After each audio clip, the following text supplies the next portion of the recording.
पुनीत पावन पवित्र शिव महापुराण की कथा बाबा देवादिदेव महादेव की कृपा से, करुणा से, उनकी उदारता से बेजापुर महाराष्ट्र की ये पवित्र धरा, जहाँ भगवान शिव ओगड़दानी, तरकालदर्शी, कैलाशी, विनाशी की अनुपम कृपा से ये पवित्र पावन शिव महापुराण की कथा श्रवण करने का सौभाग्य प्राप्त हुआ है। कथा के मुख्य यजमान श्री जीवनलाल जी, श्री रविंद्र कुमार जी संचेती, श्री विशाल जी संचेती परिवार बेजापुर महाराष्ट्र। एक बार सभी यजमान परिवार के लिए जोरदार ताली बजाकर उनका स्वागत, वंदन, अभिनंदन, जिन्होंने इस पवित्र कथा का लाभ आप और हमको दिया है।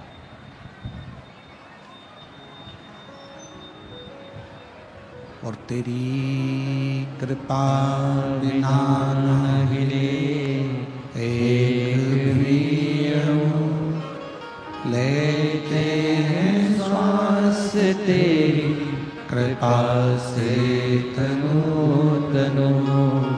बखान क्या करूं मैं लाखों के ढेर का, चपटी भभूत में खजाना कुबेर का। हे गंगाधार मुक्ति द्वार ओमकार तू, भोले ओमकार तू। आयो शरण तिहारी शंभु तार तार तू। भगवान देवादिदेव महादेव, भगवान शिव की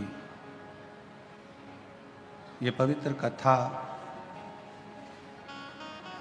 संपूर्ण विश्व के कल्याण के लिए,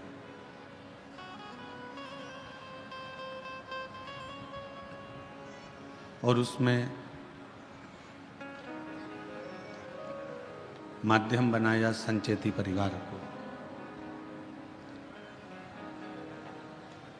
मैं श्री जीवनलाल जी को, श्री रविंद्र कुमार संचेती जी को, श्री विशाल जी को एवं संपूर्ण संचेती परिवार को बहुत बहुत साधुवाद देता हूँ, जो बेजापुर में एक कथा का आयोजन कर ना जाने कितने शिव भक्तों के हृदय में शिव भक्ति प्रदान करे। हमारे जीवन के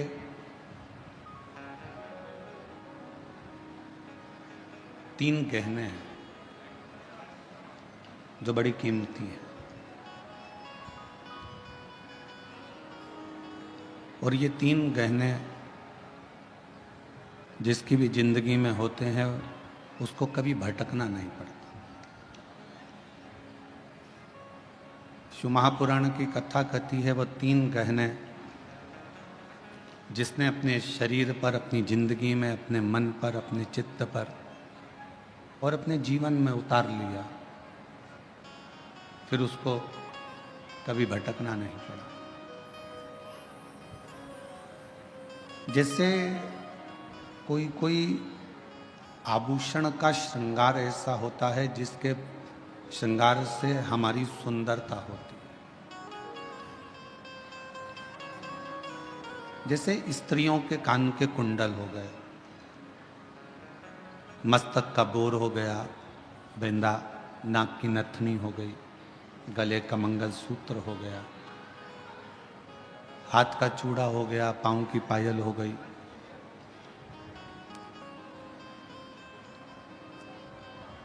ये कुछ गहने ऐसे हैं जिन गहनों से सुंदरता नजर आती है।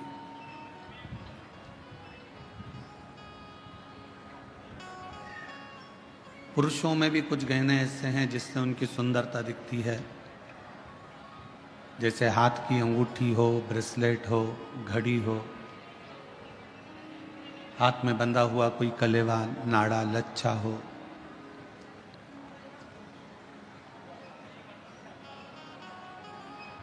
पुरुष के जीवन में भी बहुत से गहने हैं। पर शिव महापुराण की कथा कहती है कि जीवन इन दोनों में सर्वश्रेष्ठ गहना उसकी वाणी का होता है।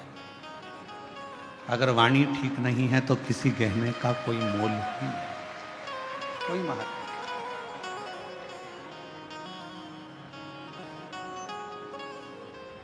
खूब सारा श्रृंगार भी आपने धारण कर कर रख लिया, खूब अच्छा पहन भी लिए, और मालूम पड़ा आपकी वाणी ही ठीक नहीं है, तो फिर क्या मतलब?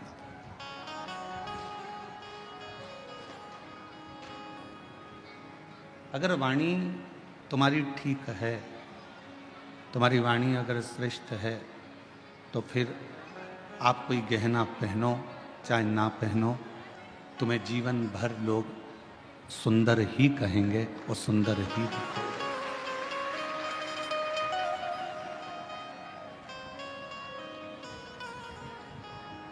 वो वाणी का गहना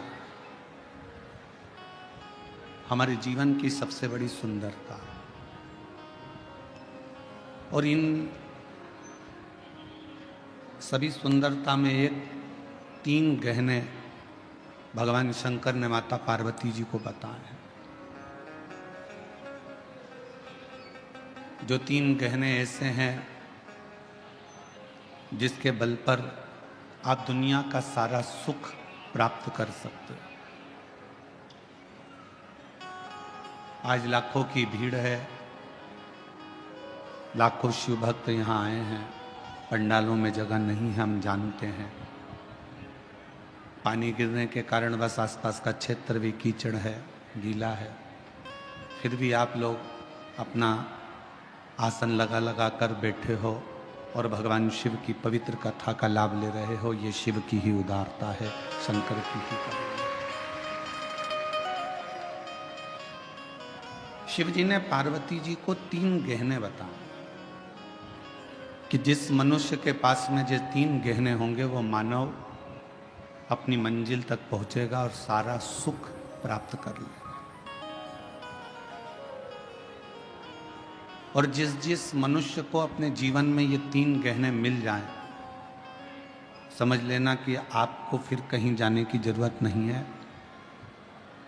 आप अपनी मंजिल तक पहुंच जाओगे और आपको सर्व सुख प्राप्त हो जाएगा। कौन कौन से 3 गहने हैं?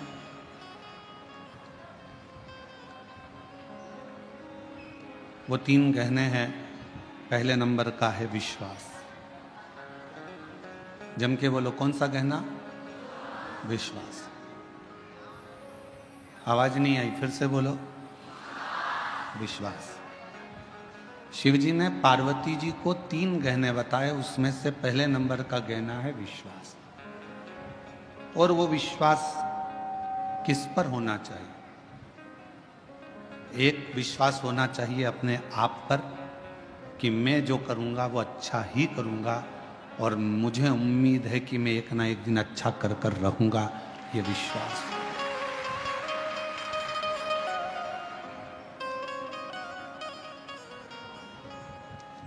हमारा विश्वास, हमारा भरोसा, हमारी दृढ़ता, और ये विश्वास खुद पर भी हो और मेरे शिव पर भी। ये विश्वास स्वयं पर भी होना चाहिए और देवाधिदेव महादेव पर भी होना चाहिए।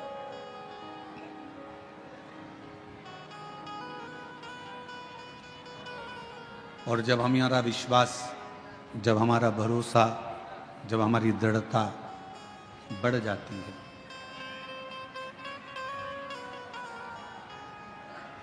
जब हमारा विश्वास, हमारी दृढ़ता बढ़ जाती है, तब निश्चित है कि हम जो नहीं भी कर सकते हैं वो शिव जी की कृपा से कर दिखाते हैं और मंजिल तक पहुंच जाते हैं।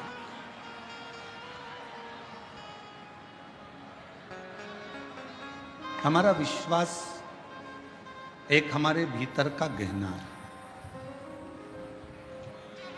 और ऐसा गहना है विश्वास का कि जो हमें बल प्रदान करता रहता है, हमको सुख प्रदान करता रहता है, और ये हमें एक अलग से एनर्जी देता रहता है।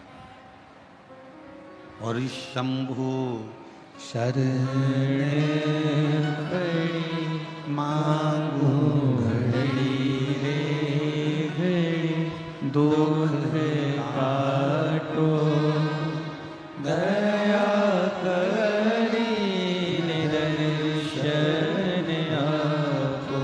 ओ शंभु शरण पड़ी मांगो घड़ी रे घड़ी दुख काटो दया करी निदर्शन आपो। तीन गहनों में पहले नंबर का गहना विश्वास का है। अब शिव जी ने पार्वती से कहा दूसरे नंबर का गहना जो मनुष्य के पास होना चाहिए वो है उसकी मेहनत का गहना। दूसरा गहना है उसकी मेहनत का, उसका परिश्रम, उसकी मेहनत।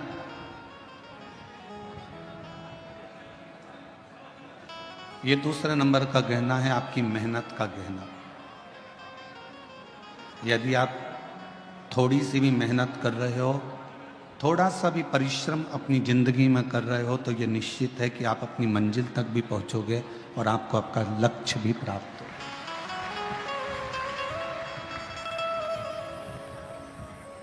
फिर शिवजी ने तीसरे नंबर का गहना बताया। पार्वती जी से कहा पार्वती तीसरे नंबर का गहना है सब्र, थोड़ा इंतजार, थोड़ी प्रतीक्षा।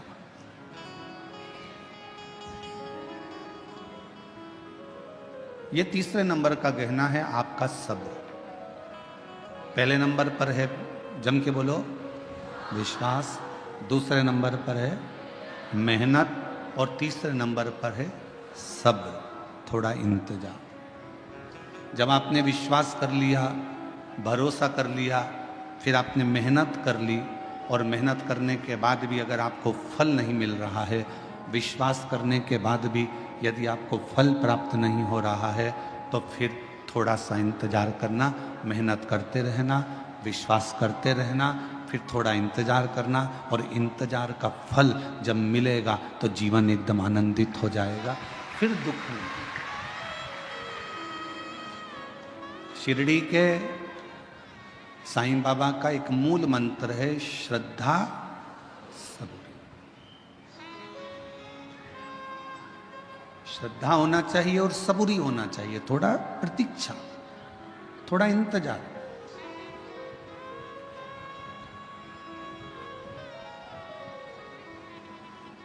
आपने इंतजार ही नहीं करा तो फिर जीवन का कोई आनंद ही नहीं है। जो सुख प्रतीक्षा में है वो सुख मिलने में नहीं है। बोलो सही है कि गलत है? जो सुख प्रतीक्षा में है, इंतजार में, वो मिलने में नहीं है। कैसे? प्रैक्टिकल करना। तुम्हारे घर में टीवी नहीं थी, या 4 व्हीलर गाड़ी नहीं थी, 2 व्हीलर गाड़ी नहीं थी, या फ्रिज नहीं था, वॉशिंग मशीन नहीं थी, या तुम्हारे घर में कोई जो तुम्हें ज़रूरत है वो चीज़ नहीं थी, तुमने उसकी प्रतीक्षा करी, इंतजार करा।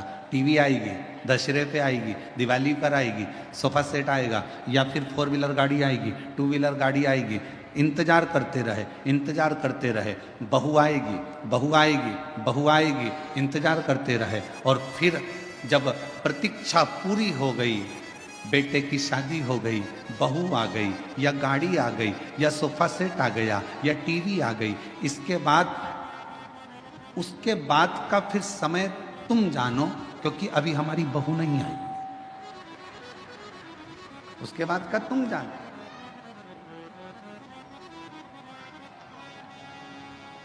बोलो सही है कि गलत है?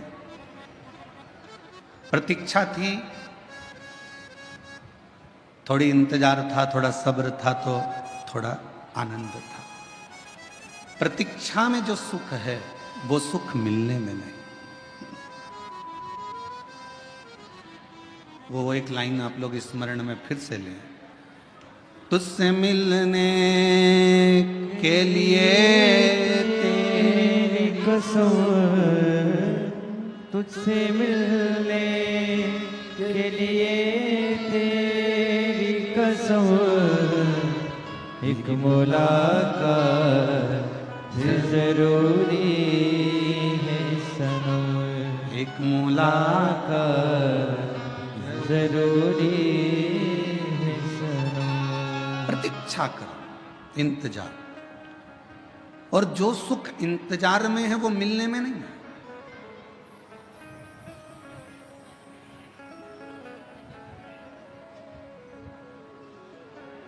अच्छा विचार करिए थोड़ा सा। जब तक भगवान नहीं मिल रहा ना, शंकर भगवान, जब तक तुम्हें शिव महापुराण की कथा नहीं मिलती ना, 1, सवा 1, 1:30 बजे तक तुम ऐसी बेचैन रहती हो, इधर उधर उधर इधर उधर। और जैसे ही कथा चालू हुई और शिव महापुराण की कथा मिल गई, फिर तुम्हारी प्रतीक्षा समाप्त हो गई। फिर उससे मिल लिए, कथा 2.5 घंटे की कानों में पड़ गई।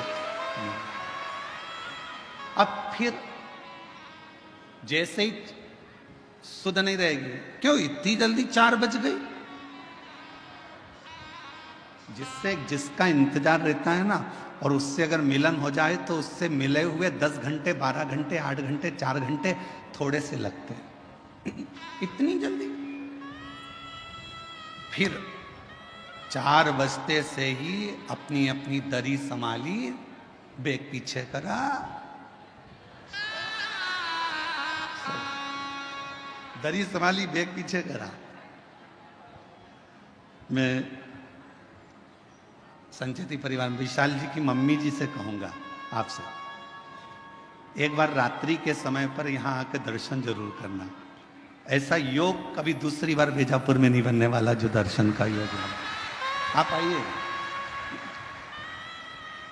आप शिव जी की परम भक्त हैं, विशाल जी की माता जी शंकर जी की परम भक्त हैं। कई सालों से सोमवार का व्रत चाहे कुछ भी हो गया, जिंदगी भर नहीं छोड़ा है। सोमवार का व्रत आज तक कर रहे हैं शिव भक्त। तो मैं निवेदन करूंगा ऐसे शिव भक्तों का, आप रात्रि को आकर एक बार जरूर दर्शन करें, बड़ा सुख मिलेगा आपको। 4 बजते से ही बेग पीछे खसकाया, और इतनी ऐश और आराम की जिंदगी की। कोई बजू वाला जा रहा हो ना कहीं, तो जाते हैं तो मेरी बोतल ले जा, पानी भर लाना।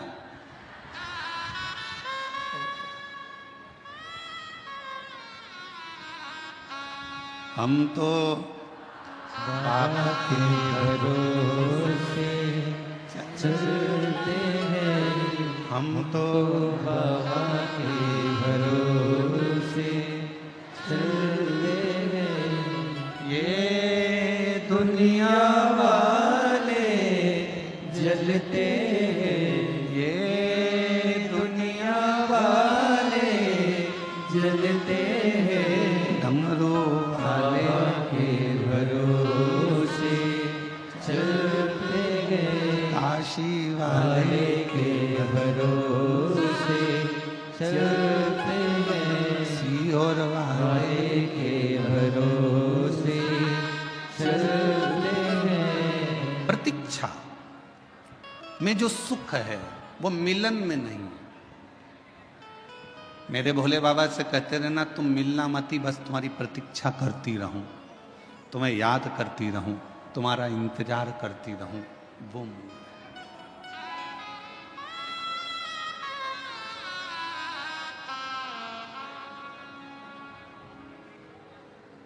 तुम्हारा इंतजार मूल है। मिलने के बाद इतनी फिर आनंदता नहीं रहती है, प्रतीक्षा में आनंदता रहती है। प्रतीक्षा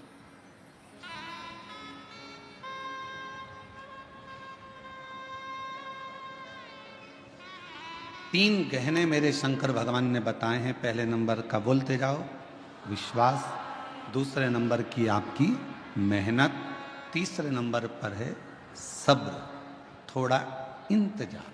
और स्टेशन पर पहुंचते से ही अगर तुम जैसे ही पहुंचे और वैसे ही धड़धड़ाती हुई ट्रेन तुम्हारे सामने आ जाएगी तो तुम्हें घबराहट हो जाएगी। थोड़ा सा पहुंच गए स्टेशन पर और फिर तुम्हारी ट्रेन 5-10 मिनट इंतजार के बाद अगर आएगी ना तो तुम्हें सुकून मिलेगा कि हाँ अब आ रही है, मैं पहुंच गई हूँ, अब मेरे ट्रेन आएगी, मैं बैठूंगी और अपनी मंजिल तक पहुंच जाऊंगी। इंतजार बहुत जरूरी है और बिना इंतजार के कोई सुख का अनुभव भी नहीं है। एक महिला ने अपने पत्र में लिखा, गुरुजी मुझे 24 साल तक औलाद नहीं हुई। कितने साल? 24। और 24 साल तक जब मुझे औलाद नहीं हुई तो मैं हिम्मत 5 साल के बाद में मैंने हिम्मत हार दी थी कि मेरे घर में औलाद नहीं होगी। फिर भी मेरे घर के लोगों ने मेरा इलाज करवाया, हम दोनों का इलाज चला। 8 साल 10 साल इलाज में निकाल दिए। 10 साल के बाद भी औलाद नहीं हुई, तब पूर्ण तरह से डॉक्टरों ने कह दिया कि तुम कभी मां नहीं बन सकती और तुम कभी पिता नहीं बन सकते। 10 साल के इलाज के बाद हमने आस छोड़ दी कि हमको बच्चा हो। 15 साल निकल गए, 18 साल निकल गए, शादी के 20 साल निकल गए, 22 साल निकल गए और 22 साल निकलने के बाद 23 साल जब आया, 23वें साल में हमारे घर के पास में एक किराएदारनी आई और उस किराएदारनी ने कहा कि एक सियोर वाला महाराज कथा कहता है, आस्था चैनल पर आती है, भाभी आपको औलाद नहीं है, कितने साल हो गए? तो कहा मुझे 23 साल हो गए, औलाद 24 साल लग गया औलाद। तुम एक काम करो कि टीवी के सामने अपना आसन बिछाओ और दोनों पति पत्नी टीवी पर कथा सुनो। और हमने टीवी पर पहली बार कथा 23 साल औलाद नहीं, 24 साल औलाद नहीं, फिर सुनना चालू करी और कथा सुनने के बाद मन में एक विश्वास जागा। आप कहते हो कि विश्वास पूरा रखना शिव जरूर देगा, तो 24 साल शादी के होने के बाद जब विश्वास जागा तब पशुपति व्रत किया, आराधना करी, सफेद आंकड़े की जड़ को बांधा, शिव जी से बारंबार निवेदन करा, तो भी संतान का सुख नहीं। 24 साल निकलने के बाद हम पड़ोसन जो किराएदार नहीं आई उसके पास फिर पहुंचे। पत्र देखिए,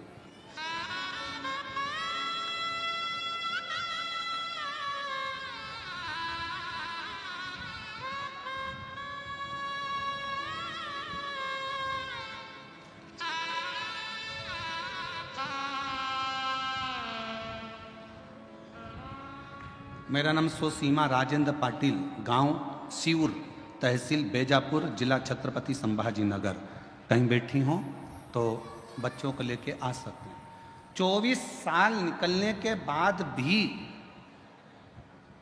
संतान का सुख सामने नजर नहीं आया तो किराएदारनी से कहा कि वो सियोर वाला महाराज भी झूठ बोलता है। किराएदारनी ने कहा तू ऐसी बात मत कर, मैं सबकी बुराई सुन सकती हूँ पर वो सियोर वाला महाराज की नहीं सुन सकती, वो झूठ नहीं बोलता। उस किराएदारनी ने अपने उस बहन ने पत्र में लिखा कि किराएदारनी बोली वो सियोर वाला महाराज कथा नहीं कहता, शंकर स्वयं कथा कहता है और मुझे विश्वास है तेरे घर औलाद होगी। एक बार फिर वापिस सफेद आंकड़े की जड़ का प्रयोग कर, वापिस प्रयोग करा और बाबा की कृपा से 15 फरवरी 2024 को एक नहीं बाबा की कृपा से 2 संतान ने जन्म लिया। 24 साल के बाद दोनों संतान के फोटो लगा रही हूँ। दोनों के फोटो आप लोग एलईडी पर आस्था चैनल पर देख सकते हैं। एलईडी आस्था चैनल पर दोनों के फोटो देख सकते हैं। एक नहीं 2 मेरे बाबा ने दिए और 24 साल के बाद शिव पर अगर कहीं बैठी हो तो दोनों बच्चों को लेकर आ सकते। शिव पर करा भरोसा, कभी टूटा नहीं, कभी नहीं। इंतजार बहुत जरूरी है, सब्र बहुत जरूरी। 3 गहने मेरे शंकर भगवान बता रहे हैं पार्वती जी को। पहले नंबर का बोलते जाओ, विश्वास अपने आप पर भी रखना और देवाधिदेव महादेव पर भी रखना। दूसरे नंबर का अपनी मेहनत, मेहनत में पीछे मत हटना, परिश्रम करते रहना। कुआं खोदते रहो, 10 कुएं मत खोदना।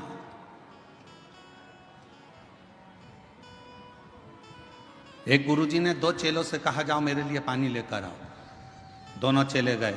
एक चेले ने यहाँ पर कुआं खोदा, पानी नहीं निकला, वहाँ पर कुआं खोदा, पानी नहीं निकला, वहाँ पर कुआं खोदा, पानी नहीं निकला। एक चेला एक ही जगह पर कुआं खोदता रहा, खोदता रहा, खोदता रहा, खोदता रहा, आखिरी में वो पानी वहाँ मिल गया। 15 फीट इधर खोदा, 25 फीट उधर खोदा, 50 फीट उधर खोदा। उस लड़के ने एक ही जगह पर 100 फीट खोद दिया। वो 15 और 20 और 50 फीट खोदता रहा और इसने पूरा गहराई तक खोद दिया तो पानी मिल गया। एक ही को भजते रहो, शिव को इतना भजना, इतना विश्वास करना, इतनी मेहनत करना कि मेरा शंकर भगवान। कई लोगों की आदत होती है, अभी मैंने पार्लर की दुकान खोली नहीं चली, कपड़े की दुकान खोली नहीं चली, मोबाइल की दुकान खोली नहीं चली, प्लास्टिक के सामान की दुकान खोली नहीं चली, खाद बीज की दुकान खोली नहीं चली। क्यों? क्योंकि हमने 10 जगह पर दिमाग दौड़ाया। उसकी चल रही थी, उसको देख के अपन ने खोल ली। काका जी के लड़के की चल रही थी, उसको देखकर अपन ने खोल ली। ताऊ जी के लड़के की चल रही थी, उसको देख के अपन ने खोल ली। 10 तरह की बुद्धि चलाई, दिमाग चलाया और 10 दुकान खोलकर चल देख लिया। आखिरी में पत्नी पति की पत्रिका लेकर पहुंच गई बाबाओं के पास में। बताओ ना, मेरे पति का कोई योग अच्छा नहीं बैठ रहा, जो भी दुकान खोलता है उसमें घाटा पड़ जाता है। अब कह दिया कि तेरे यहाँ पितृ दोष है, वास्तु दोष है, ये दोष है, पर ये नहीं बताया कि खुद के अंदर दोष है। अगर एक ही दुकान में मेहनत कर लेता तो जो पहले नंबर की खोली थी वही आगे निकल जाती। हम अपने भीतर का दोष तो देख नहीं रहे, अपनी मेहनत को तो हम देख नहीं रहे।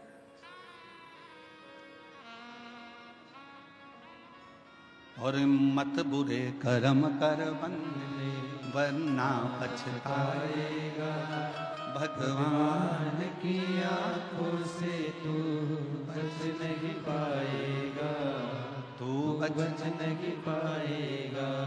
एक जगह पर अपने विश्वास को अडिग रखो, मेहनत को अडिग रखो, थोड़ा समय लगेगा। 3 गहनों में सबसे बड़ा गहना है सब्र का गहना। थोड़ा इंतजार करना सीखो, आज नहीं तो कल। समय थोड़ा लग रहा है पर फल जरूर मिलेगा, प्राप्त मिलेगा।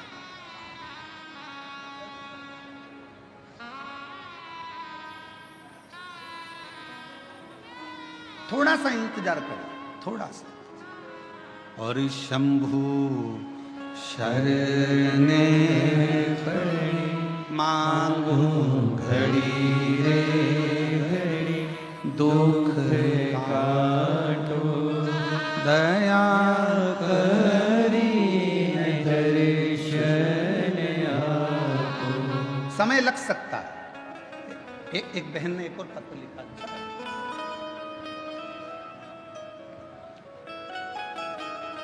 मैं मंगलाबाई शंकर कोली, गांव तरवाड़े, जिला धूलिया की रहने वाली हूँ। मेरा मोबाइल नंबर ये है। मेरी पोती चारू कोली, जो बचपन से ही जिसकी किडनी में दिक्कत थी, जो अभी 11 साल की है। कहीं बैठी हो चारू, चारू बेटा अगर कहीं बैठी हो तो हाथ हिला सकती हो, और यदि उसकी दादी आई हो तो वो भी हाथ हिला सकती है। मेरी पोती चारू कोली, जो बचपन से ही किडनी में दिक्कत थी, जो आज 11 साल की है। इलाज के लिए हमने मुंबई, गुजरात, सूरत के अस्पतालों में दिखाया तो बताया कि किडनी खराब हो गई है और ऑपरेशन करने का बोल दिया। किडनी निकालना होगी। घर वाले सभी जन चिंता में पड़ गए।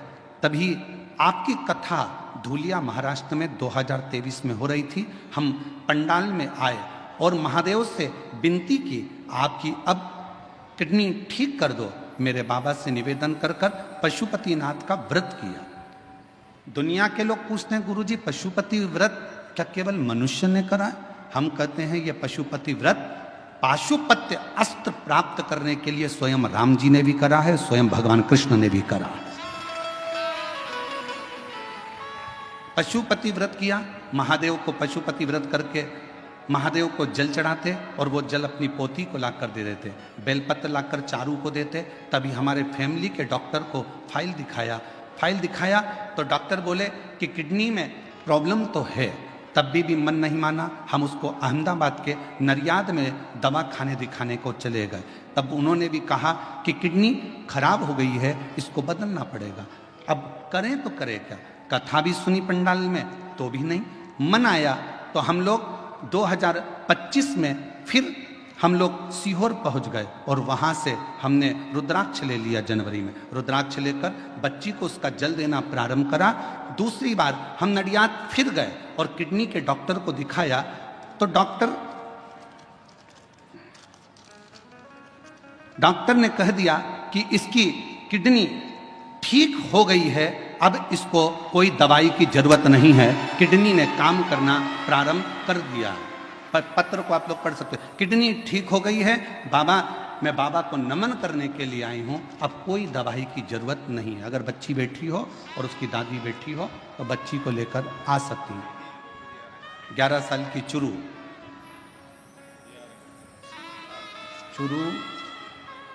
मंगलाबाई शंकर कोली, गांव तरवाड़े, जिला धूलिया की रहने वाली। मोबाइल नंबर ये है। शिव है, शंकर। अब इसमें 3 चीजें सामने आ गई। पहले नंबर पर आपका विश्वास, दूसरे नंबर पर आपकी मेहनत। डॉक्टर को भी दिखाया और हमने पहले भी कथा में कहा है, डॉक्टर शंकर जी का एक रूप है। कौन है डॉक्टर? शिव का एक रूप है। आप डॉक्टर के पास जाइए,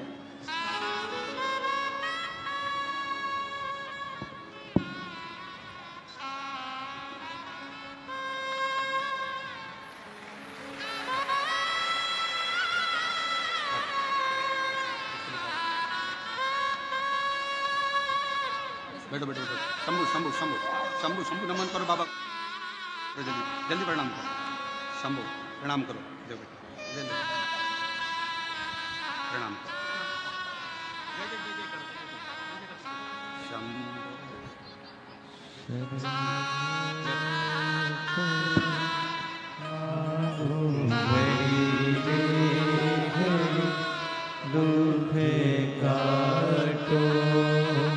24 साल के बाद बच्चे हुए हैं, जोरदार ताली बजाकर स्वागत करिए।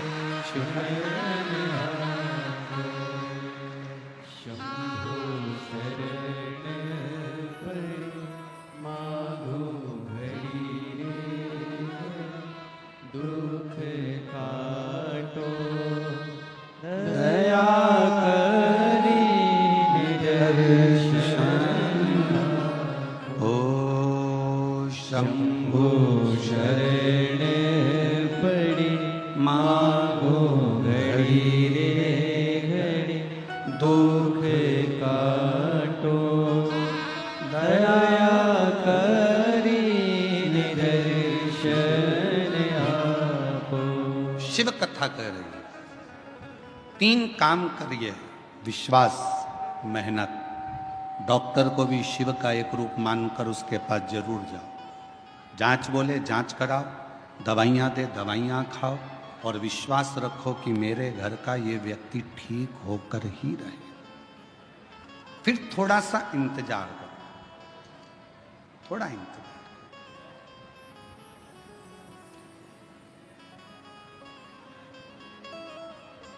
गलत जगह पर मत चले जाना। जब व्यक्ति दुखी होता है, तकलीफ में आता है, कष्ट में आता है तो फिर वो 2-4 जगह दूसरी जगह भी जाता फिरता है। फिर कोई ने कह दिया ऐसा कर लो, फिर कोई ने कह दिया वैसा। ना ना ना, सारी समस्या का हल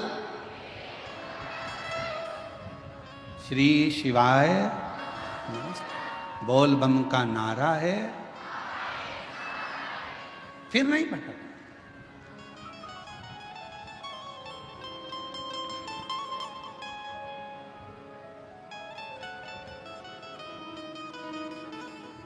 हम इंतजार नहीं कर पाते। आज के व्यक्ति के जीवन में सबसे बड़ी उलझन केवल एक ही है कि वो इंतजार करना नहीं जानता। वो इंतजार करना नहीं जानता। बहू ने कुछ बोला, सास से इंतजार नहीं हुआ, पलट कर जवाब दिया। सास ने कुछ बोला, बहू ने तुरंत पलट कर जवाब दिया। बाप ने कुछ बोला, बेटे ने पलट कर जवाब दिया। बेटे ने कुछ बोला, बाप ने पलट कर जवाब दिया। भाई ने कुछ बोला, भाई ने पलट कर जवाब दिया। आज के जमाने में लोग थोड़ा सा इंतजार नहीं करते।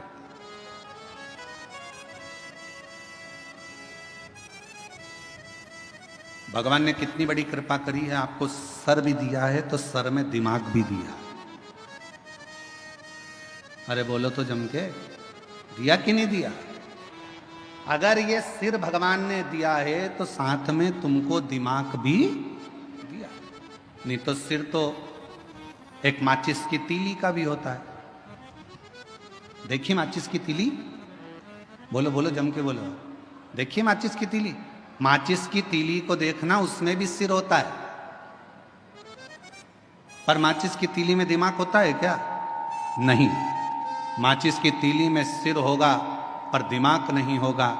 माचिस की तीली में केवल सिर है, केवल सिर। इसलिए माचिस की तीली थोड़े से ही घिसने से, थोड़े से ही घर्षण से, थोड़े से ही घिसने से माचिस की तीली तुरंत जल जाती है, क्योंकि उसमें दिमाग नहीं है। जिसमें दिमाग होता है वो किसी के कहने पर, अपशब्द कहने पर एकदम गुस्सा नहीं करता। जिसके अंदर दिमाग है वो तुरंत क्रोध नहीं करेगा, और जिसमें दिमाग नहीं है वो माचिस की तीली की तरह तुरंत क्रोध करेगा, तुरंत।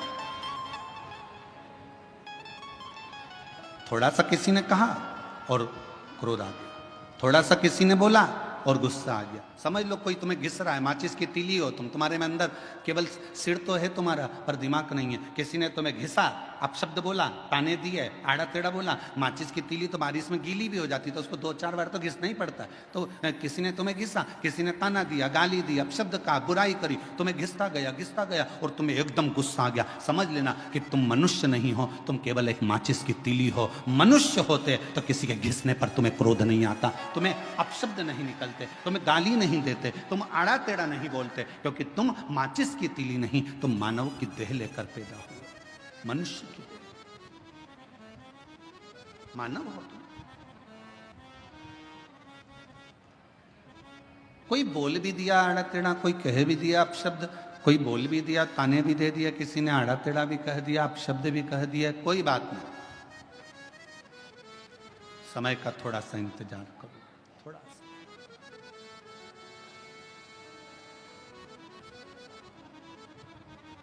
कभी मौका लगे ना तो एक बार शिव महापुराण की रुद्र संहिता अवश्य पढ़िएगा, और कभी अगर मौका मिल जाए तो कुर्म पुराण का 26वें नंबर का अध्याय जरूर पढ़िएगा।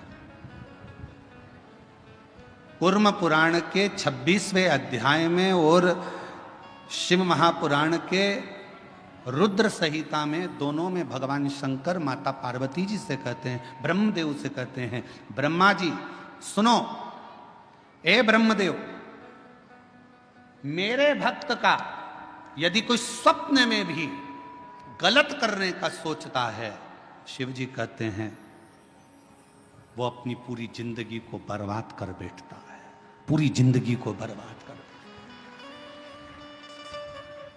यदि आप शंकर भगवान का भजन कर रहे हो, शिव जी को एक लोटा जल चढ़ा रहे हो, शंकर भगवान का अनुमोदन कर रहे हो, शिव जी का गुणगान कर रहे हो, शंकर जी की कथा का रसपान कर रहे हो, शिव भक्ति में डूबे हुए हो, शंकर जी के नाम में डूबे हुए हो, शंकर जी की भक्ति में डूबे हुए हो, शिव स्मरण में डूबे हुए हो, शंकर भगवान की कथा में डूबे हुए हो, भगवान की अविरल भक्ति में डूबे हुए हो, और यदि कोई तुम्हारा बुरा कर रहा है, तुम्हारे लिए बुरा लिख रहा है, तुम्हारे लिए बुरा बोल रहा है, तुम्हारे लिए बुरा करने की तैयारी में है, समझ लेना उसके घर का व्यक्ति कोई ना कोई घर में या तो बीमार पड़ा रहेगा या उसके घर में धीरे धीरे तकलीफें बढ़ती चली जाएगी और उसको मरते दम तक धीरे धीरे केवल भुगतना ही पड़ेगा, वो सुखी नहीं रह सकता।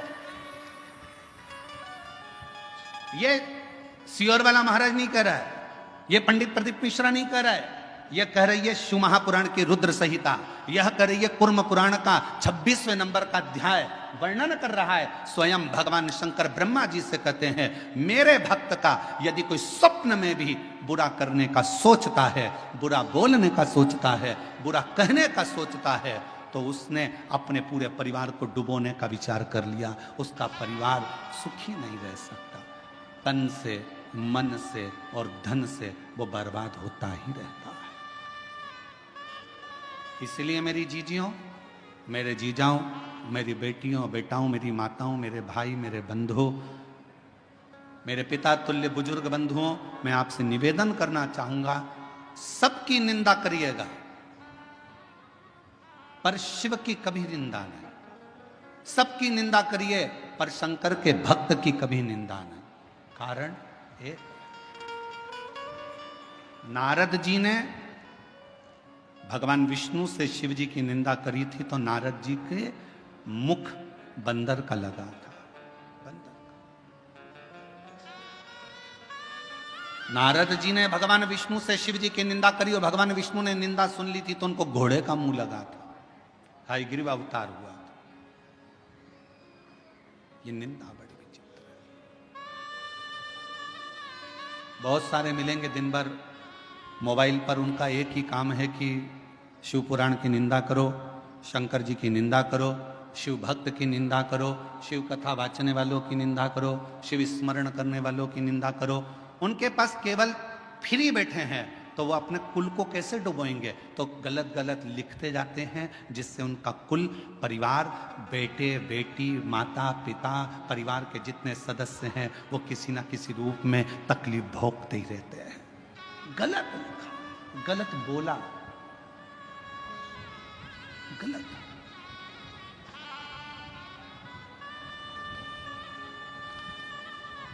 अच्छा एक बात पूछें आपसे, सब उत्तर देना। कोई व्यक्ति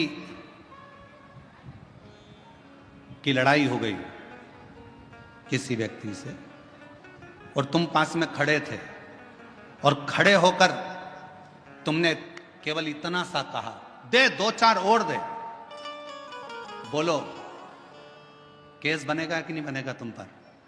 अरे जम के तो बोलो, बनेगा ना। क्यों बनेगा? तूने प्रोत्साहन दिया, तुझे बोलना था बंद कर, पर तूने कहा दे और दे, दो चार और दे।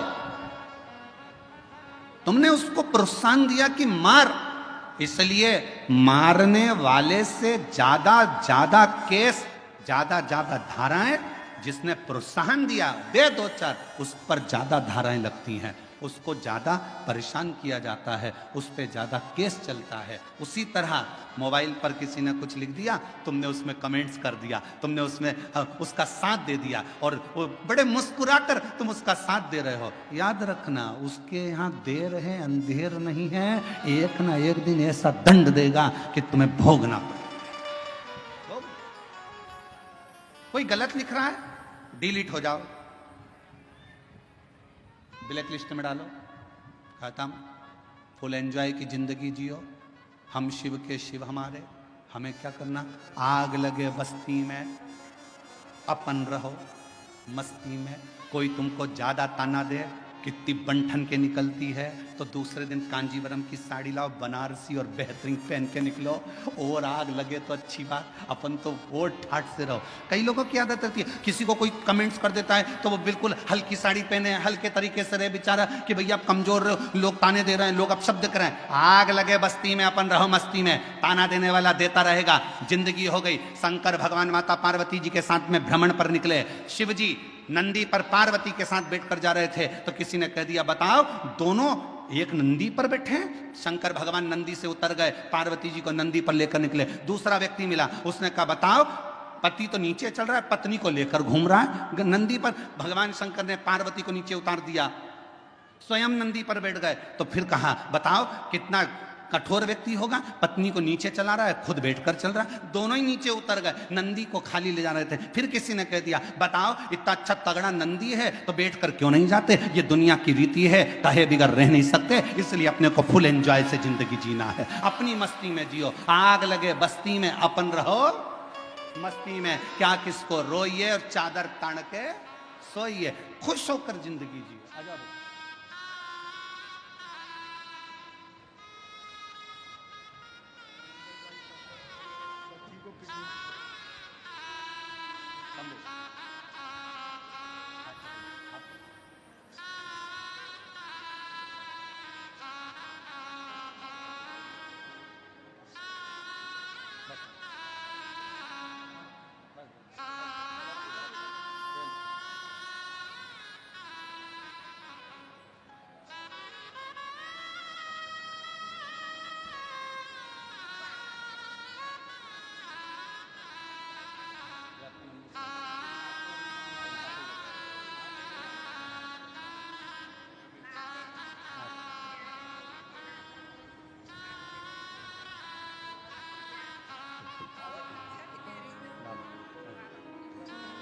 यही बच्ची है जिसकी किडनी बचपन से ही बेकार थी, डॉक्टर ने किडनी बदलने का कह दिया था, ऑपरेशन का, और नासिक की कथा को श्रवण करने के बाद बाबा पर भरोसा कर कर शिव पर आश्रित हुई और शिव जी की कृपा से डॉक्टर ने कह दिया किडनी ने काम करना चालू कर दिया, दवाई गोली बंद हुई और बाबा की कृपा से स्वस्थ हुई। एक बार जोरदार ताली बजा साथ।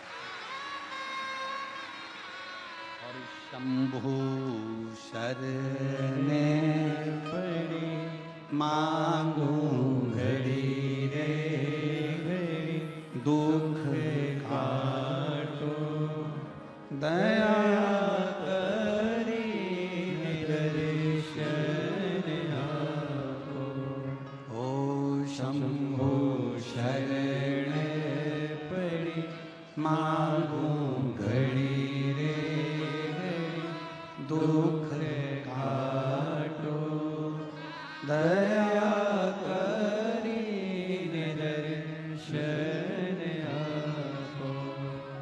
भगवान शिव की कथा कह रही है, थोड़ा इंतजार रखिए, थोड़ा सब्र कह दो, बोल और फिर निवेदन करूं इस बैजापुर की बेलपत्र शिव महापुराण की कथा से। 33 कोटि देवताओं में और देवियों में सबसे ज्यादा यदि किसी को सुनने को मिला है तो मां पार्वती और देवादिदेव महादेव को सुनने को मिला है।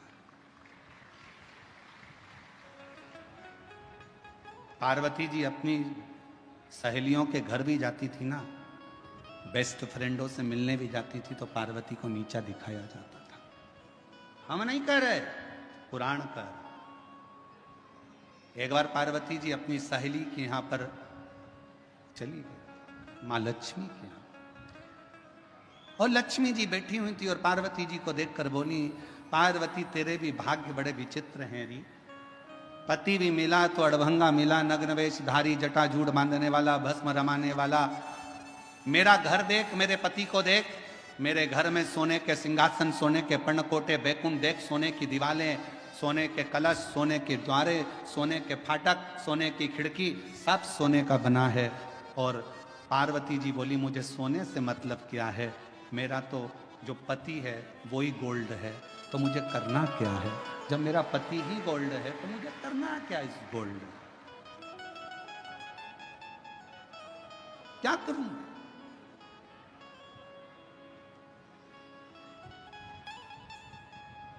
मेरा तो पति ही गोल्ड।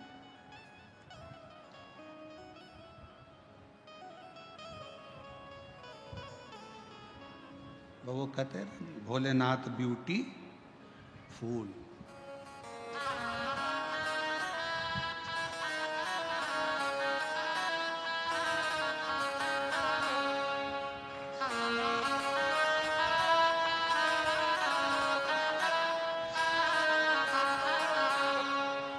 सिर पे गंगाधारी,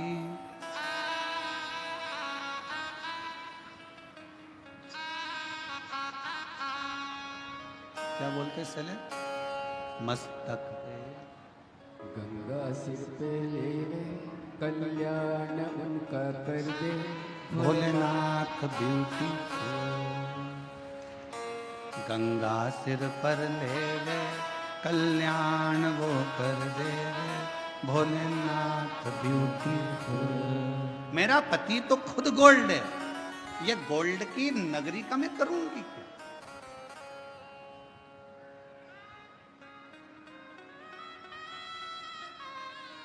पति की निंदा करी, पार्वती जी से सहन नहीं हुआ, पार्वती जी चली।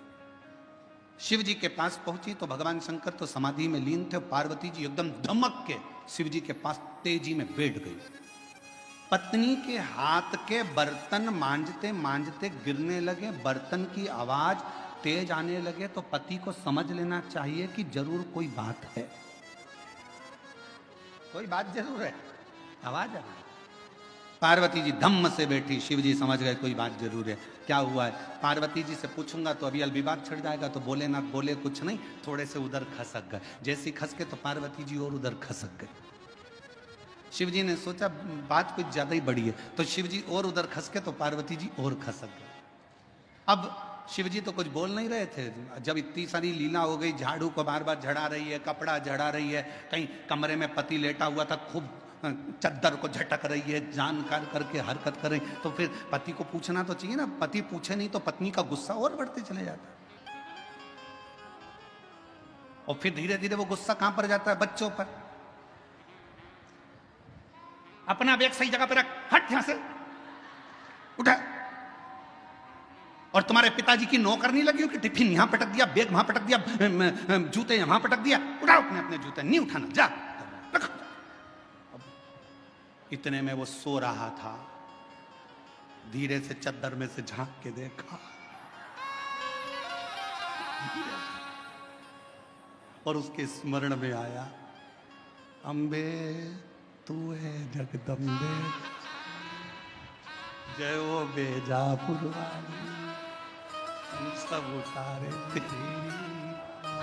तो के समझ में आ गया आज जरूर कोई बात है, इसके मन में कोई प्रश्न है और बहुत जोरदार। तो पार्वती जी से शिव जी ने पूछा नहीं, पार्वती जी नजदीक में आई, तब शंकर भगवान ने देखा कि ज्यादा बात बढ़े उससे अच्छा पूछ लेता हूँ। शिव जी ने पूछा, पार्वती क्या हुआ? तुम तो अपनी बेस्ट फ्रेंड के यहाँ गई थी और तुम तो कह रही थी मेरी फ्रेंड बड़ी अच्छी, मेरी फ्रेंड बड़ी अच्छी, क्या हुआ? पार्वती जी बोली, मेरे को एक सोने का महल बनवा दो नाथ। शिव जी मन में सोचे, मेरे को पहले ही मालूम था, ये मुझे मालूम, क्या करेगी महल का? उसमें रहूंगी। अच्छा, शिव जी ने कहा ठीक है कोई बात नहीं, तेरे मन की बात है, अभी बनवा देता हूं। विश्वकर्मा जी को बुलाया। पार्वती जी बोली, अब विश्वकर्मा जी आ गए ना, अब मैं समझ लूंगी। बस पति एक बार पत्नी को सुनार की दुकान पर ले जाए, फिर बेचारा पति कुछ नहीं बोल पाता, जो बोलती है पत्नी बोलती है। वो बेचारा कुर्सी पर बैठा रहता है। सुनार भी ऐसा होता है, चाय मंगवाएगा, साहब को चाय पिलाओ, क्योंकि पैसा वही देगा, साहब को चाय पिला, चाय पिला। पत्नी को सामने बिठाएगा, हाँ जी बताओ, ये 4 अंगूठियां हैं, ये हाफ सेट है, 1 तोले में ये भी आ सकता है, 1.5 तोले में ये आ सकता है, 2 तोले में ये आ जाएगा। इतने में पत्नी ने जो गले में पहन के देखा, पति से बोली कैसी लग रही हूं? पति बोले बहुत बढ़िया, बस तो करवा चौथ पे ले लूं मैं? पति ने कहा ले ले। अब करवा चौथ पे पत्नी ने हार पहना, छत पे गई, पति की पूजन करी, चलनी में मुंह देख रही थी पति का, पति उसके हार को देख रहा था, वो मुंह देख रही थी, वो हार देख रहा था। और पति ने चंद्रदेव को प्रणाम कर कर कहा, रे गजब कर दिया, 2 लाख का करवा चौथ हो गया। सोचे देखे सुख क्या।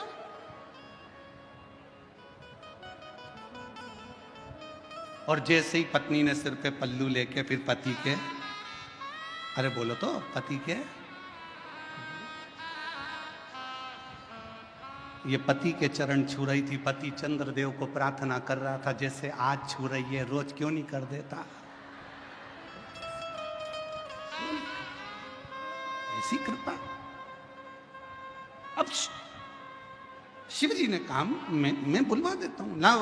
विश्वकर्मा जी को बोला, विश्वकर्मा जी आओ जरा। जैसे विश्वकर्मा जी आए, कह दिया पार्वती जी ने, अब मैं बता देती हूँ कैसा। और बनवा दे रे भोला सोने की एक नगरिया, बनवा दे रे भोला सोने की एक, सोने के पर्ण कोटे जिसमें सोने की अटरिया, सोने के पर्ण कोटे जिसमें सोने की अटरिया बनवा दे। हमारे बीच में माननीय रेल मंत्री जी के अंदर से श्री राव साहब जी पधारे हैं। एक बार जोरदार ताली बजाकर स्वागत वंदन, जोरदार ताली बजाकर स्वागत करें माननीय रेल मंत्री जी का, जो हमारे बीच में पधारे हैं।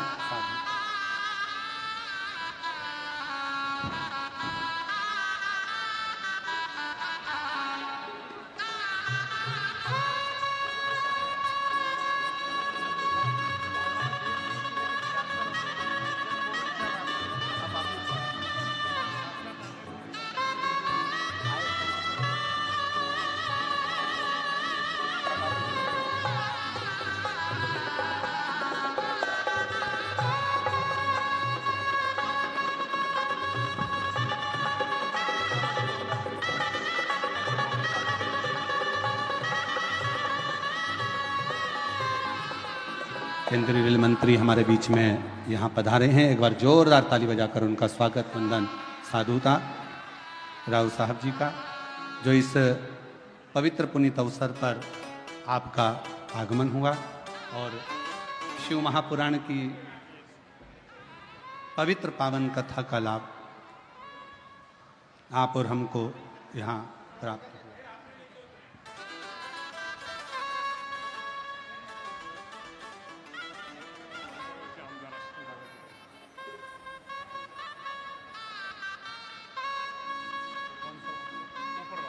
कोपर गांव के आमदार जी हमारे बीच में पधारे हैं। एक बार जोरदार ताली बजाकर स्वागत।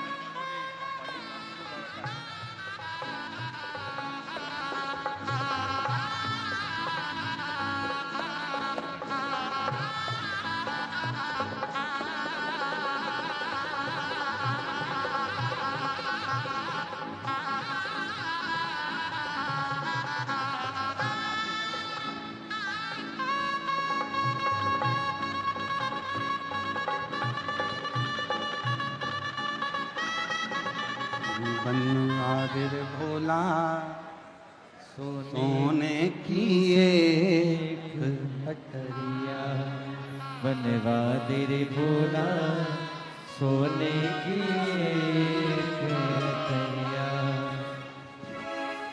सोने की एक अटरिया,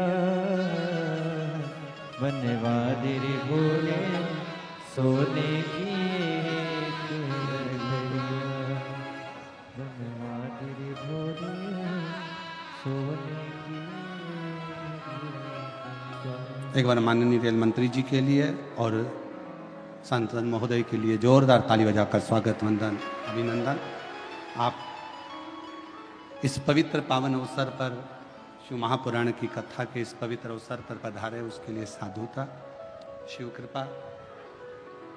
बनवा दे रे भोला सोने की एक नगरिया, बनवा दे रे भोला सोने की एक अटरिया, सोने की एक नगरिया, सोने की एक नगरिया, बनवा दे रे भोला सोने की एक नगरिया, बनवा दे रे भोले सोने की एक नगरिया, सोने के पर्णकोट सुहावे सोने की हो कुटिया, सोने के पर्णकोट सुहावे, सोने की झोपड़िया, सोने के पर्णकोट सुहावे, सोने की हो कुटिया, सोने के पर्णकोट सुहावे, सोने की हो कुटिया, बनवा दे रे भोला सोने की एक नगरिया, बनवा दे रे भोले सोने की एक नगरिया। शिव जी से प्रार्थना करी, विश्वकर्मा जी का आगमन हुआ और विश्वकर्मा बाबा ने पार्वती जी जैसा जैसा बोली, भगवान विश्वकर्मा जी ने वैसी वैसी नगरी बसा दी। अब नगरी तो बस गई, उद्घाटन की बारी आ गई। सबको निमंत्रण भेजे तो पार्वती जी ने सबसे पहला निमंत्रण भगवान विष्णु के यहां लक्ष्मी जी को भेजा। अब शब्द उन्हीं ने कहे थे, ताना उन्हीं ने दिया था, आड़ा टेढ़ा उन्हीं ने कहा था। अब शब्द उन्हीं ने कहे थे, इसलिए उनको वहां पर उनको पत्र भेजना जरूरी था। सब कुछ हुआ, सब कुछ। फिर आखिरी में मेरे देव अधिदेव महादेव ने निर्णय लिया, मेरे शंकर भगवान ने यह विचार किया कि कहीं शिव जी का ये विचार आया, शंकर भगवान ने ये विचार किया कि कहीं ये पार्वती जी के भीतर कहीं आई अभिमत्ता ना एकत्रित हो जाए।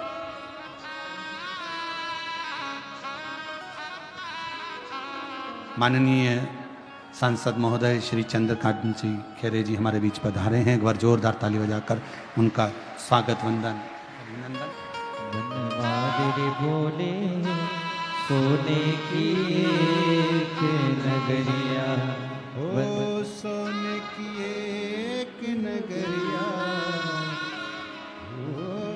सोने की एक नगरिया, बनवा दे रे भोला सोने की एक नगरिया, बनवा दे रे भोले सोने की एक नगरिया, सोने की एक नगरिया,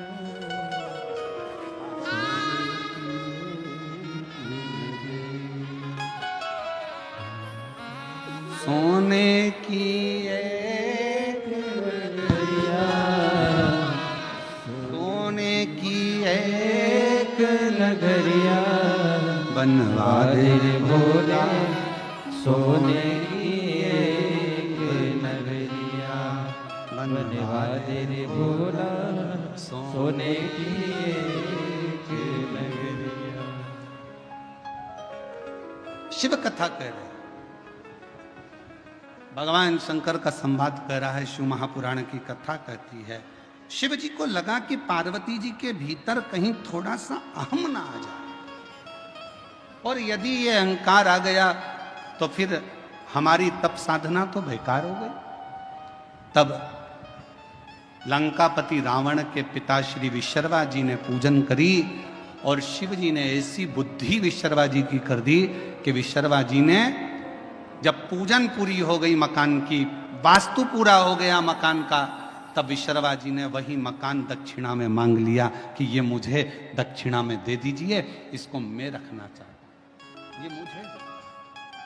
पार्वती जी को क्रोध आ गया, विश्रवा जी तुमने मेरे मन के इस मकान को लिया है, ये लंका तुमने ली है, मैं तुम्हें श्राप देती हूं कि इस लंका में कोई दिया जलाने वाला ना बचे, एक दिन इसमें आग जरूर लगे, ये मेरी पसंद। शिव कथा कर रही है। 3 कहने मेरे भगवान शंकर ने कहे हैं। पहला विश्वास, दूसरी जम के बोलो मेहनत, और तीसरे नंबर पर है सब्र। ये जब 3 गहने हमारे पास में रहे तो जीवन का सुख अपने आप प्राप्त हो। और शिव तो शिव है,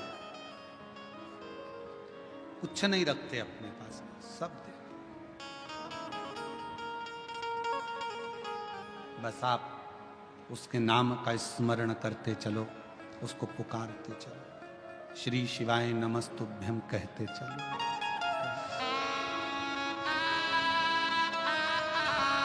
अगर अपनी किस्मत का ताला खोलना है तो भगवान शिव का स्मरण करते।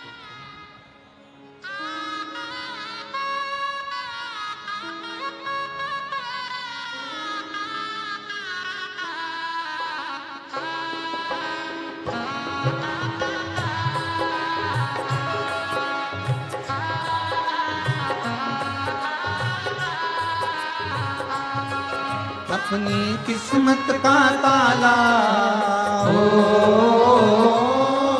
अपनी किस्मत का ताला हो, अपनी किस्मत का ताला तुम खोलते चलो। श्री शिवाय नमस्तुभ्यं तुम बोलते चलो। श्री शिवाय नमस्तुभ्यं तुम बोलते चलो। श्री शिवाय नमस्तुभ्यं तुम बोलते चलो। श्री शिवाय नमस्तुभ्यं तुम बोलते चलो। अपनी किस्मत का ताला हो, अपनी किस्मत का ताला हो,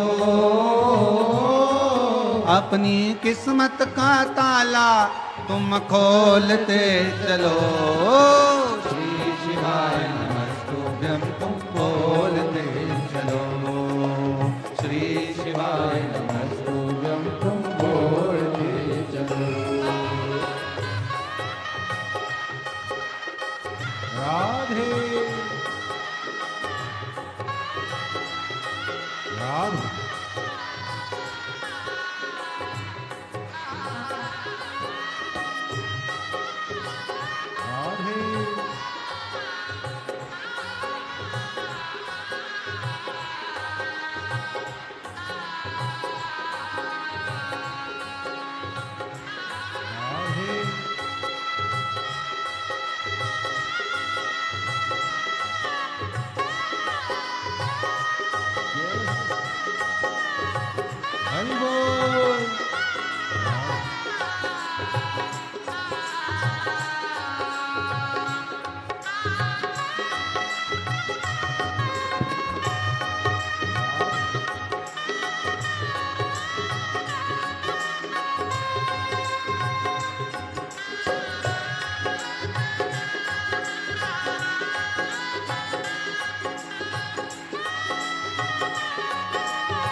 समझाना बड़ा मुश्किल है।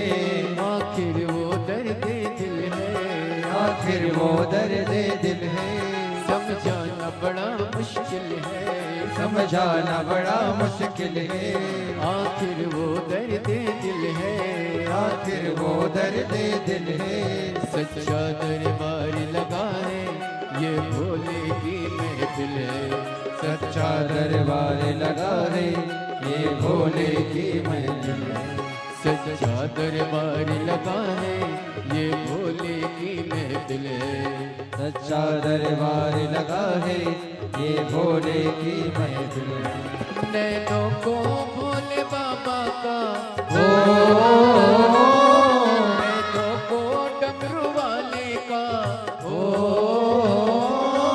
नैनों को भोले बाबा का दीदार चाहिए। वो काशी रहने वाला भोलानाथ चाहिए, वो काशी रहने वाला भोलानाथ चाहिए। अपनी किस्मत का ताला ओ अपनी किस्मत का ताला तुम खोलते चलो। श्री शिवाय नमः तुम बोलते चलो, श्री शिवाय नमः तुम बोलते चलो।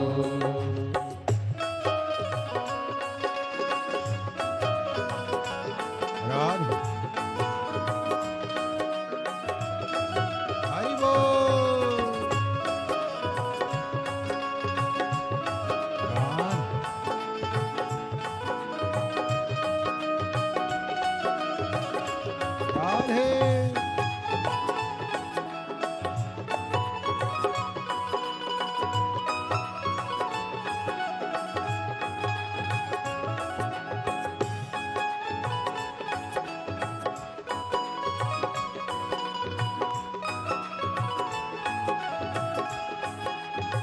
राधे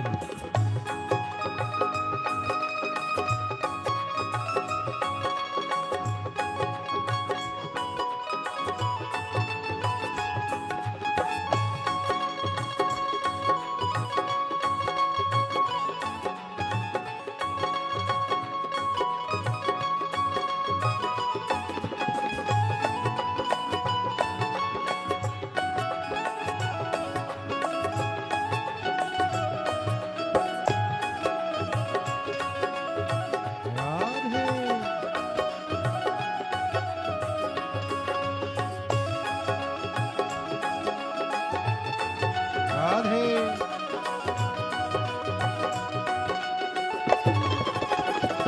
राधे राधे शंभो हरि बोल। राधे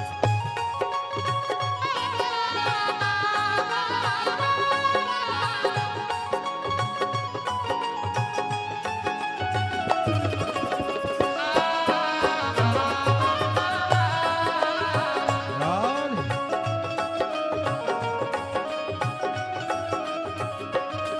कुछ कमी नारमानों की कुछ कभी नारवानों की, तेरे दिल दीवानों की तेरे इन दीवानों की, कुछ कमी नारमानों की कुछ कभी नारवानों की, तेरे दिल दीवानों की तेरे इन दीवानों की।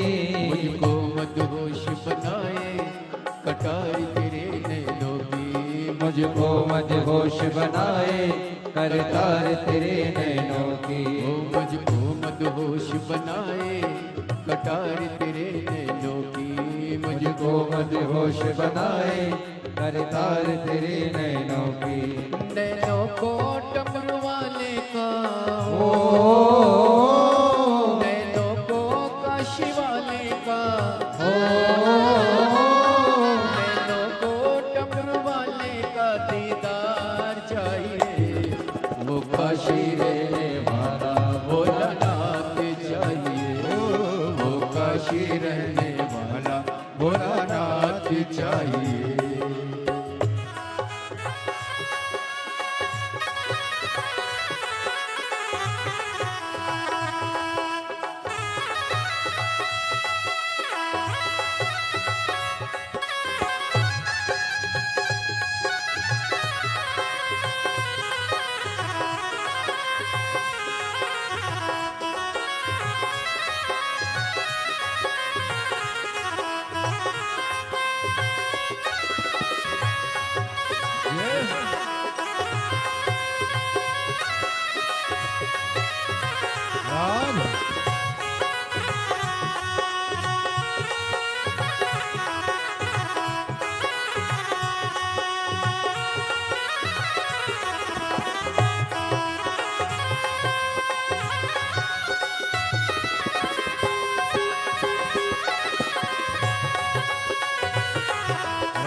समझाना बड़ा मुश्किल है, समझाना बड़ा मुश्किल है, आखिर वो दर्द दिल है, आखिर वो दर्द दिल है।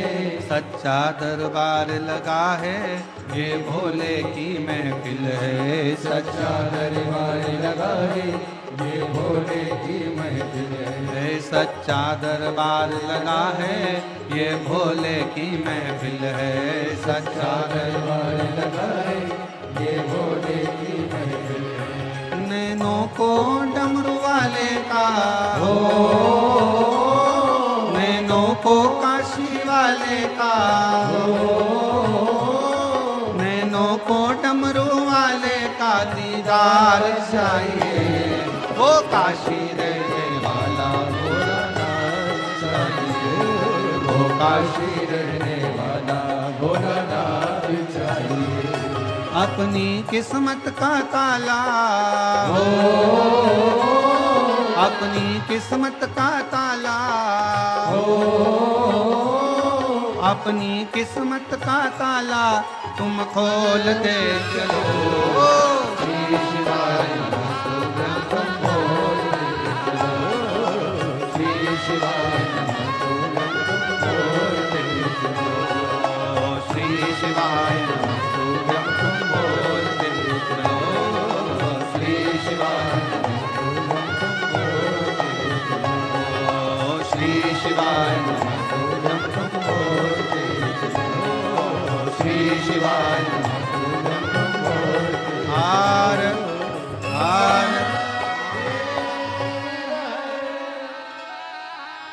अपने स्थान पर बैठकर बाबा देवाधिदेव महादेव को अपने हृदय से विनय करें, निवेदन करें, पुकारें, विनती करें। जहाँ जगह मिले वहाँ बैठकर बाबा को अपने मन का भाव कहें, विनय करें। देखो दूसरे की जगह पर मत बैठो, थोड़ा थोड़ा खसक खसक कर बैठो। आराम आराम से जहाँ जहाँ जगह मिल जाए वहाँ वहाँ बैठते जाएं।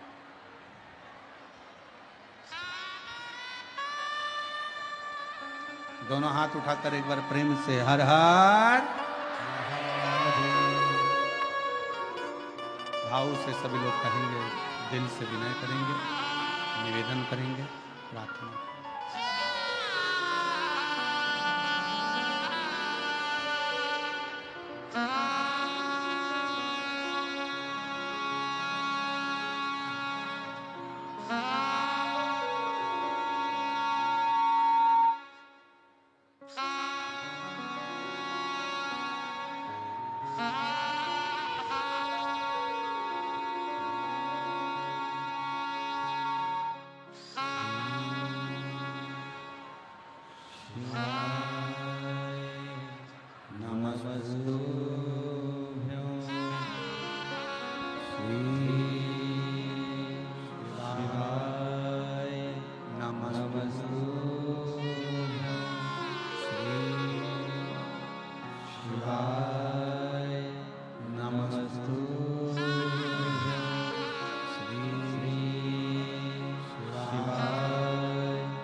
हमारा हो भोला सब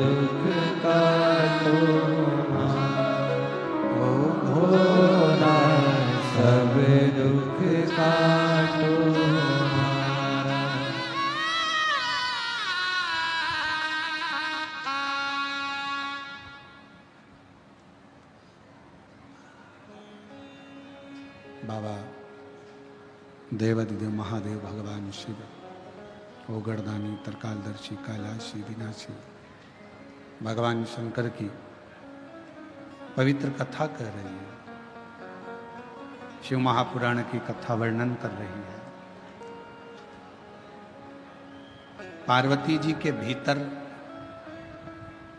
कुछ थोड़ा सा भी अहम एकाग्रित ना हो जाए, इसलिए शिव जी ने अपनी सोने की नगरी लंकापति रावण के पिता को दे दी।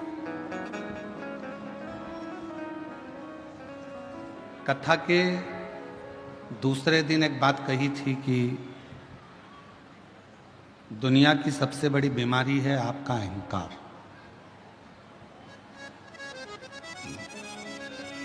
यदि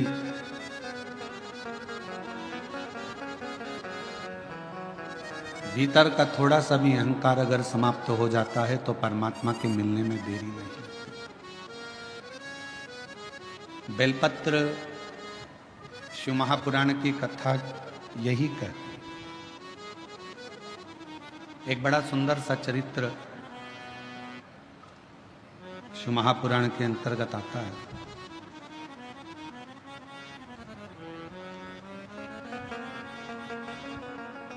चतुर्मास का समय था, जैसे चातुर्मास प्रारंभ होने वाला है और चातुर्मास का क्रम चालू होगा।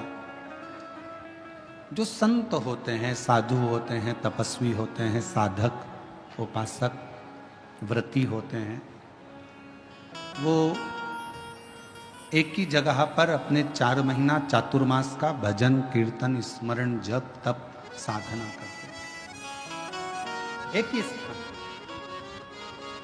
वो कहीं जाते नहीं है।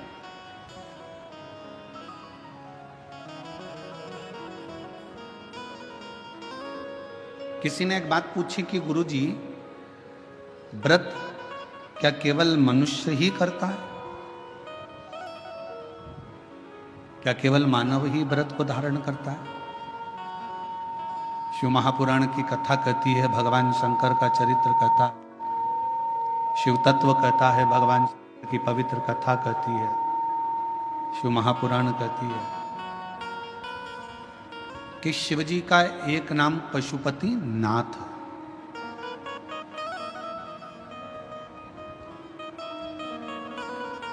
शिव को पशुपति नाथ भी कहते हैं, अर्थात 33 कोटि देवताओं को पशु बनाकर स्वयं उनके पति बनकर तारकासुर के 3 बेटे तारकाक्ष, विदुमाली और कमलाक्ष की, इन तीनों का संहार मेरे शिव जी ने करा था।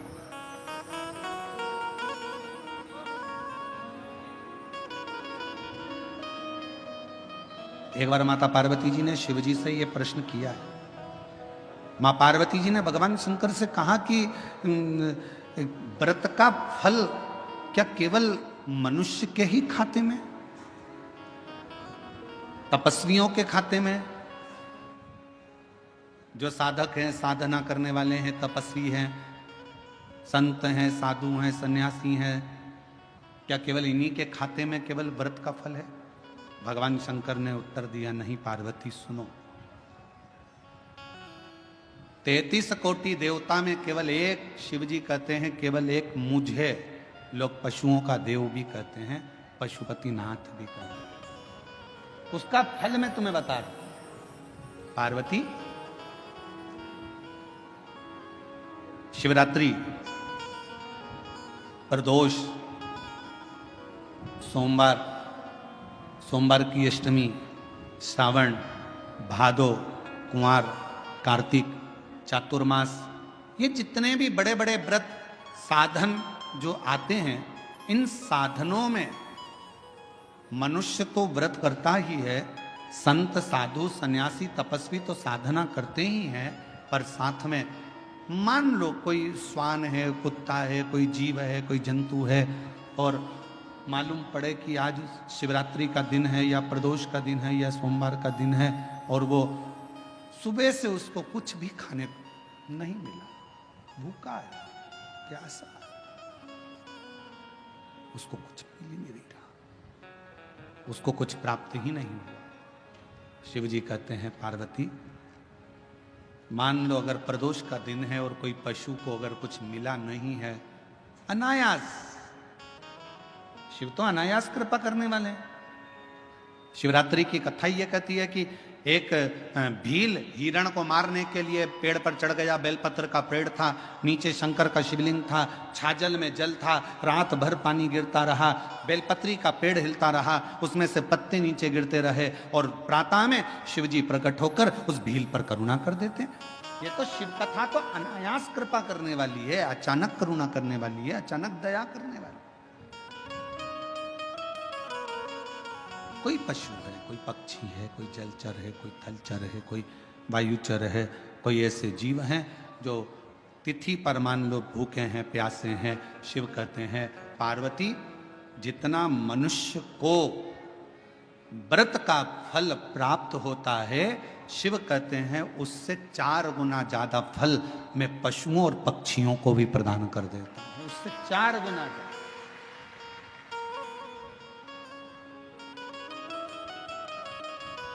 उसको पशुपति नाथ कहते हैं। चतुर्मास का समय था।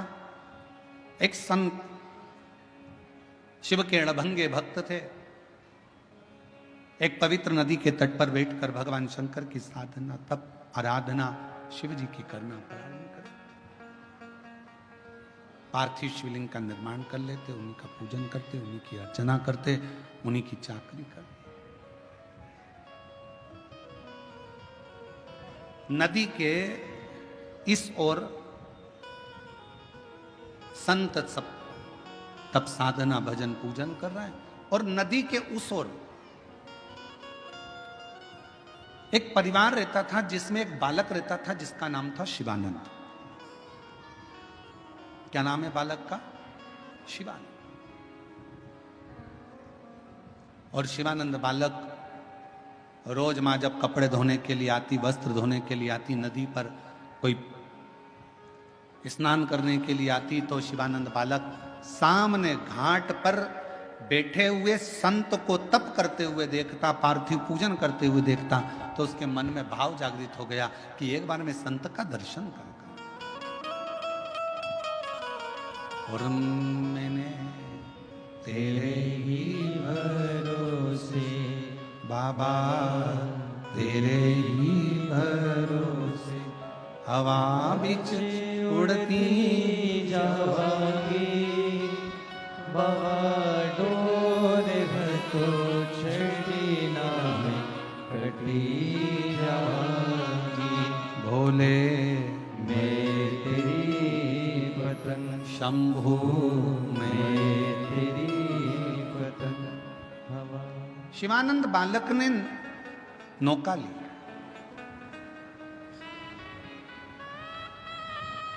मैया को आज घाट पर ही छोड़ा और मैया को घाट पर छोड़कर शिवानंद बालक नाव को लेकर घाट के उस पार, शिवानंद बालक नाव लेकर घाट के उस पार पहुंच गए। संत बैठे थे, शिव की आराधना कर रहे थे, शंकर का तप कर रहे थे, साधना में लगे थे, शिव की भक्ति कर रहे थे। देखा